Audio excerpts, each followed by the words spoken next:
আপনি কোটি টাকার মালিক হলেও আত্মার শান্তি কিনতে পারবেন না। আপনি 100 তলা বিল্ডিংয়ের মালিক হলেও, এসি দেওয়া থাকলেও আপনি আত্মার শান্তি কিনতে পারবেন না। রাত্রিরে ঘুম হবে না, আত্মার শান্তি কিনতে পারবেন না। আত্মার শান্তি নিহিত আছে আল্লাহর স্মরণে।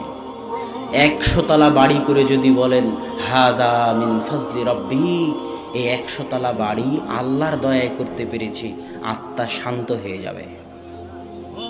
1 কোটি টাকা ইনকাম করে যদি বলেন আলহামদুলিল্লাহ, আল্লাহর দয়া ছিল তাই ইনকাম করতে পেরেছি, না হলে পারতাম না, আত্মা শান্ত হয়ে যাবে, আত্মা প্রশান্তি পাবে। না হলে যত কোটি টাকার মালিক হন, যত বড় বিল্ডিং বানান, শান্তি কিনতে পারবেন না, আত্মার প্রশান্তি কিনতে পারবেন না। আত্মাকে যদি শান্তি দিতে চান, ইসলামে ফিরে আসতে হবে, আল্লাহর স্মরণে ফিরে আসতে হবে, আল্লাহর জিকিরে ফিরে